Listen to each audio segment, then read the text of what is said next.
Its third explosive hearing, the committee investigating the January 6th insurrection lays out evidence former President Trump knew attempts to overturn the 2020 election were illegal.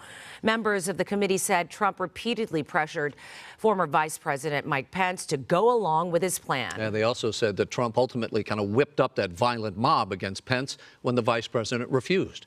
Christina Pascucci joins us live now. She's got much more on this. Christina? Rick, Cher, good evening to both of you. The focus, as you're referencing, the man President Trump hoped would overturn the 2022 election results, his Vice President Mike Pence. Witnesses said that President Trump knew what he was doing was illegal, but pressured VP Pence anyway. What the president wanted the vice president to do was not just wrong. It was illegal and unconstitutional. Do you swear or affirm under penalty of perjury?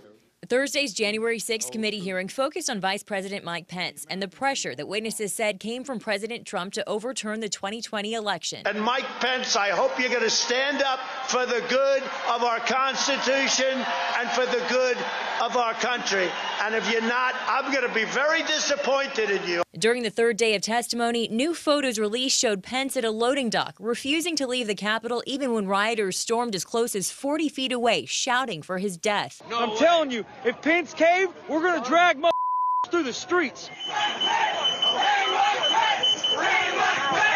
The vice president was taken to a secure location because his safety was in jeopardy.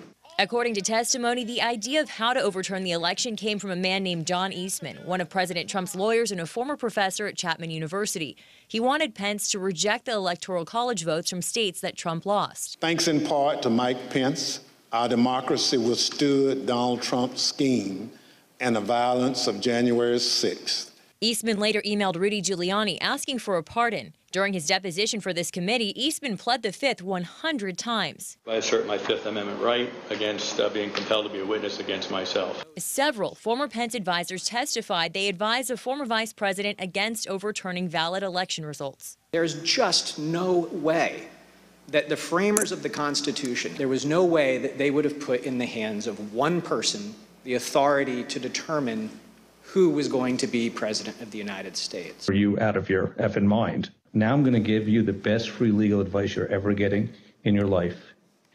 Get a great effing criminal defense lawyer. You're going to need it. Former Vice President Pence minced no words when speaking to a group of conservatives earlier this year. I had no right to overturn the election. The presidency belongs to the American people and the American people alone.